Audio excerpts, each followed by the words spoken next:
Bienvenidos al podcast Aprender Conciencia. Gracias por estar aquí.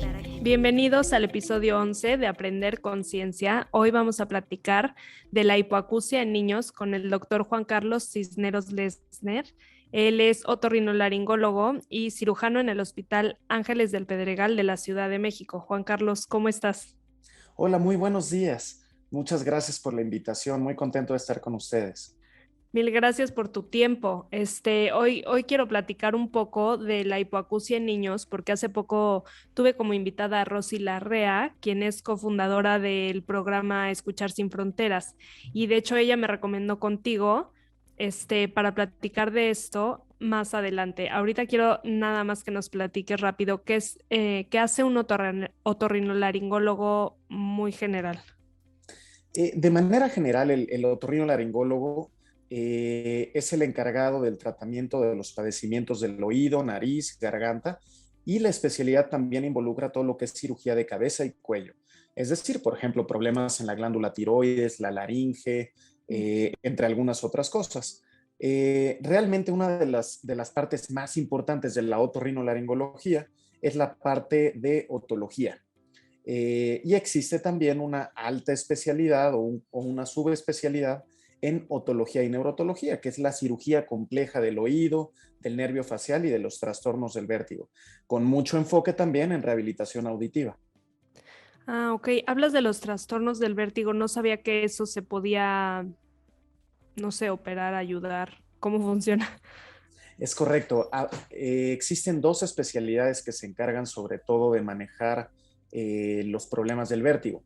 Uno es el especialista en audiología, foniatría y otoneurología, que aborda el vértigo desde el punto de vista de la parte clínica, los estudios que se hacen para identificar la causa y todo esto.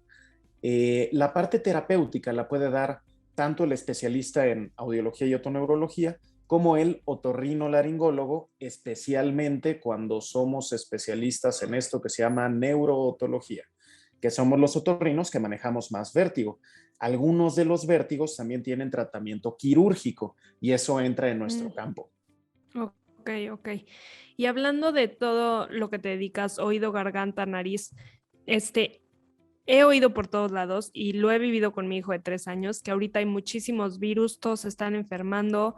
En el kinder faltan 2 semanas uno, al siguiente día otro. Entonces, ¿esto se lo atribuyes al COVID o simplemente es la época y no me había tocado? Generalmente cuando niños pequeñitos entran a los primeros años escolares o inclusive antes cuando entran a guarderías, pues ahí se comparten muchas infecciones, muchas enfermedades, sobre todo de tipo viral. Y es muy común que los niños se vayan enfermando y vayan enfermando unos a otros. Y esto de alguna manera mejora las defensas. Ahora, estos año y medio, casi 2 años que llevan todos los pequeños encerrados también en casa, el uso constante de cubrebocas, el exceso de cuidado que ha generado la pandemia de COVID, pues también ha generado una limitación de las personas al desarrollar más su sistema inmunológico. Por eso ahorita que regresaron a las escuelas, se están enfermando con mucho más frecuencia. Pero no es que sus sistemas inmunológicos estén mal o tenga esto una relación con el COVID. Realmente es una exposición normal y es la forma en la que el cuerpo humano va a generar nuevas defensas al exponerse a nuevos virus. Ok. Vi que estás especializado en senos paranasales. ¿Es común el quitárselos o sea, sé que quitan las amígdalas a los niños, que ayuda en temas de sistema inmunológico, ¿no? ¿Cómo funciona? O los senos paranasales, ¿qué tienen que ver en esto? Pacientes de cualquier edad en sí, pero esto es más común en niños que tienen infecciones muy crónicas y que hacen faringitis bacterianas, particularmente faringoamigdalitis o adenoiditis, que el tejido adenoideo es parecido a las anginas, pero está detrás de la nariz. Cuando hacen infecciones muy frecuentes, a veces lo que tenemos ya es como un reservorio de infección crónica en esas amígdalas. Las amígdalas, de hecho, se encargan de generar defensas para protegernos de infecciones tanto virales como bacterianas, pero a veces ya están como crónicamente enfermas y eso no ayuda muchas veces a los pacientes. Entonces hay criterios muy específicos para decidir cuando un paciente, ya sea un niño o un adulto, se le deben de quitar las anginas y las adenoides, Por ejemplo, si se enferman mucho de los oídos, a veces es porque las adenoides son muy grandes. A veces si tienen, por ejemplo, problemas como apnea del sueño, que no están respirando bien en las noches al dormir, a veces es porque las anginas son muy grandes o, como les digo, si se enferman muy seguido, a veces vale la pena quitar estas anginas y adenoides y eso le ayuda mucho a los pacientes. Y como parte del programa de Escuchar Sin Fronteras, explícanos primero qué es la hipoacusia en niños, por qué se puede llegar a dar. ¿Naces con eso o te puede dar a lo largo de tu vida o de la Bueno, infancia? hay diferentes causas de hipoacusia, pero un dato importante si hablamos del problema pediátrico. Te voy a decir, mira, el Centro Nacional de Excelencia Tecnológica en Salud en México, en abril del 2009, o sea, ya hace muchos años, publicó que la hipoacusia es la normalidad congénita más común en el recién nacido mexicano y ocurre hasta en 3 de cada 1000 nacidos vivos. Con hipoacusia me refiero a la pérdida auditiva, ¿no? Y 20% de estos casos van a ser una pérdida auditiva profunda en la audición. Estos pacientes pues van a nacer, digamos, con una sordera.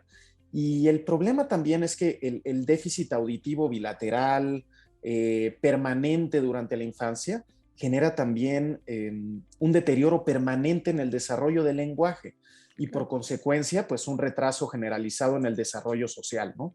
Entonces, por ese motivo, pues la discapacidad auditiva es especialmente evidente en niños con déficit severo y profundo de la audición.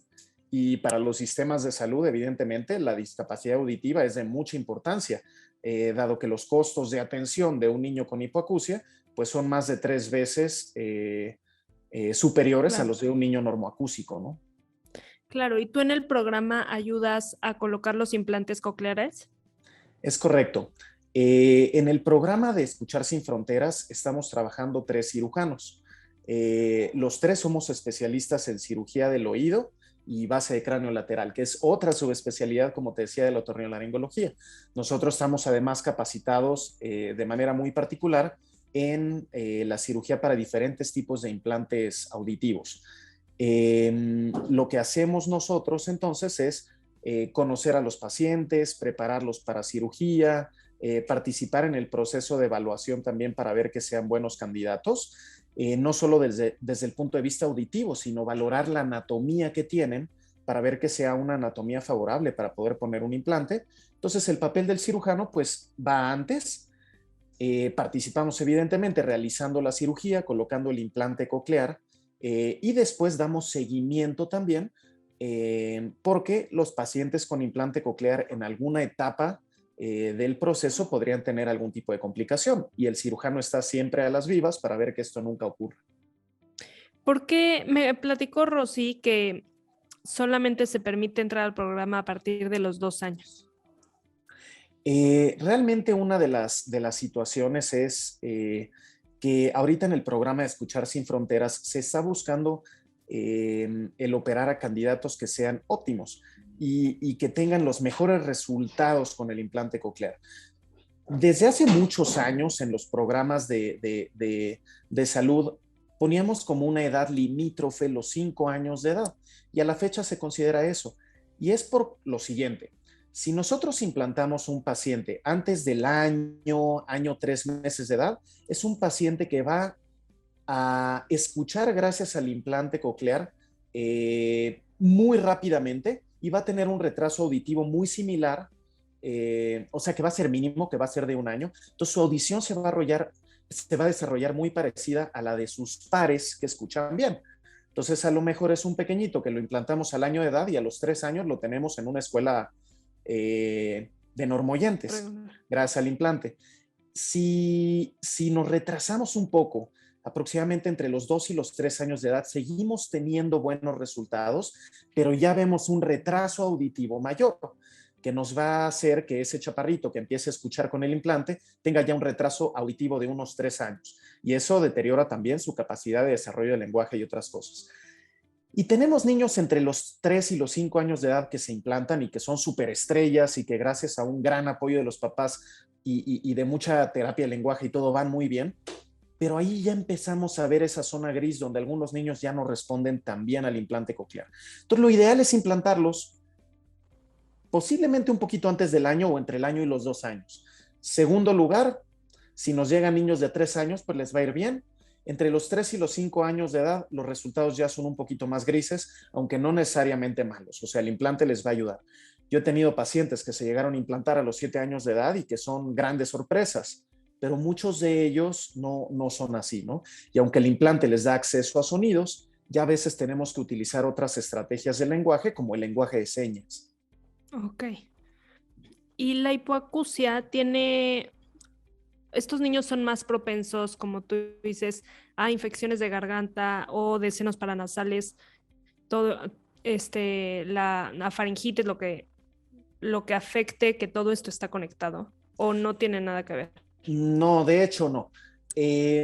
Sí hay algunas pérdidas auditivas que se relacionan a infecciones, o por ejemplo, hay hipoacusias profundas relacionadas a meningitis, que es otro tipo de infección, es una neuroinfección, ¿ok? Pero que realmente no tienen tanta relación de manera estricta con niños que se enfermen seguido de las vías aéreas superiores, a pesar de que el oído medio forma parte de las vías aéreas superiores. La causa más común de pérdida auditiva en los pacientes pediátricos tiene que ver sobre todo con su desarrollo prenatal y postnatal inmediato, es decir, al nacimiento. Causas comunes de pérdida auditiva en el paciente pediátrico: ictericia, vamos a decir que el niño nació con incompatibilidad de sangre, por ejemplo, con la madre, y nace y se pone amarillito, amarillito, amarillito. Sus niveles de bilirrubina suben muchísimo y las bilirrubinas suelen ser tóxicas para el sistema auditivo. Entonces, esa es una causa, por ejemplo. Otra causa, que la madre haya contraído citomegalovirus, por ejemplo, es una causa importante de deterioro auditivo en los recién nacidos. O toxoplasmosis, por ejemplo, es otra causa infecciosa de pérdida auditiva importante, ¿no? Entre algunas otras que se detectan siempre, se tratan de detectar en la madre en la etapa prenatal. Rubeola congénita es otra tremendamente común que puede dar pérdida auditiva de ese tipo. Y fuera de eso, otra cosa que es muy importante es el sufrimiento fetal al nacer. Pacientitos que no respiraron bien, o que tuvieron, por ejemplo, aspiración de meconio, que es líquido que pueden de repente aspirar los bebés durante el proceso de nacimiento, y que tuvieron sufrimiento fetal y no respiraron bien, pues ese no respirar bien, o a veces el nacer prematuros también, genera deterioro de la vía auditiva. Entonces esas son como causas comunes. Y por otro lado, otras que son causas comunes son todas las pérdidas congénitas de origen genético, donde cosas que son muy finas, por ejemplo, una proteína que no se desarrolló bien en el caracolito o en las pequeñas células que transmiten la audición, que se llaman células ciliadas, una de esas proteínas está faltante. Y nosotros vemos un caracol de tamaño normal, un nervio que parece estar ahí, decimos, ¿por qué no escucha? Y entonces existen todas estas pérdidas, como el déficit de conexinas, que es algo relativamente común, y que producen estas pérdidas auditivas de nacimiento. Ok, perfecto. Y hablando de las infecciones, fortalecer el sistema inmune, sobre todo en los niños menores de 7, 5 años, ¿qué suplementos recomiendas para estos niños en esta etapa para ayudar un poco? Mira, algunas de las cosas que utilizamos son medicamentos que francamente son inmunoestimuladores. Algunos de ellos, por ejemplo, ¿qué son? Son lisados bacterianos. Haz de cuenta que hacemos un puré de bacterias y eso lo damos encapsulado. Nuestro sistema digestivo lo absorbe y entonces el paciente monta defensas contra esos. Esos se llaman inmunoestimuladores y hay diversos. Pero probablemente lo más importante no es el uso de inmunoestimuladores o esto, sino mantener un buen estado de nutrición, tener un adecuado consumo de todos los grupos alimentarios, consumir bien vitaminas, minerales, consumir una adecuada cantidad de proteínas, no excedernos de carbohidratos, ¿ok? Y en el caso de los niños, pues que coman frutas, que coman verduras en cantidades adecuadas. Fíjate que tenemos una creencia de que los niños deben de tomar vitaminas como suplementos. Realmente nosotros logramos un adecuado balance de vitaminas y saturar nuestras reservas de vitaminas con una adecuada alimentación. ¿Cuándo utilizamos este tipo de cosas? Pues en esos niños que de repente comen mal, que no les gusta tal o cual alimento, y entonces ahí a veces los pediatras echan mano de utilizar Claro. suplementos vitamínicos. ¿Y qué tan cierto es que los lácteos bueno, generan más mucosa y es mejor retirarlos un tiempo mientras están enfermos, etcétera. Bueno, mira, lo que pasa es que ahí entramos en el campo de otra cosa, que es la alergia a la proteína de la leche, que es algo que entró como muy de moda hace unos 10 años. Empezamos a encontrar muchas alergias alimentarias manifestando problemas de vías aéreas. Entonces son chavitos, por ejemplo, que beben leche y tienen a lo mejor alergia tal vez a la lactosa o algunas otras cosas o proteína de la leche. Y esto se manifiesta como alergias a nivel de vías aéreas superiores, que pueden ser desde una rinitis alérgica, que estén constantemente con moco, los chavitos, con la nariz tapada, roncando. Esto a su vez puede promover algunas infecciones de vías aéreas superiores, ¿ok? Pero no es común. O a veces inclusive pueden ser pequeños que tienen dermatitis atópica, que es esta piel enrojecida con comezón, o pueden tener inclusive asma, ¿no? Entonces, y todo eso desencadenado por la proteína de la leche. Pero esto tiene que ser bien estudiado. O sea, hay modas donde de repente te dicen, no, es que es la proteína de la leche, quítasela a todos los niños. Pues no. O sea, ¿cuántas generaciones no llevan años y años y años creciendo bien gracias a tomar leche, ¿no? Ahora. Sí, no puedes generalizar. Exacto, no se vale generalizar. Perfecto.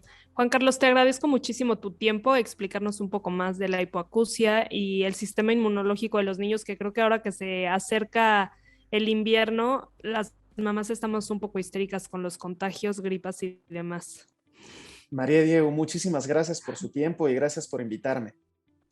Por favor, dime dónde te pueden contactar las personas que nos están escuchando o viendo para pedirte información o si necesitan una consulta contigo. Claro que sí. Mi consulta está en el Hospital Ángeles del Pedregal, el consultorio 625 en la Torre Ángeles, y el número de contacto es el 55 5606 4191, o me pueden buscar en www.oido.com.mx. Perfecto. Tu dirección ¿tienes Instagram o una forma de contacto por redes sociales? Es correcto, en Instagram estoy como Doc de Oídos, ¿ok? Ahí me pueden buscar también. O la página de Facebook también, que está ligada a la página de internet y todo eso, me pueden buscar como Dr. Juan Carlos Cisneros Lesser. Perfecto, Juan Carlos. Pues muchísimas gracias y gracias a todos por escucharnos. Nos vemos el siguiente martes. Que les vaya muy bien, muchas gracias.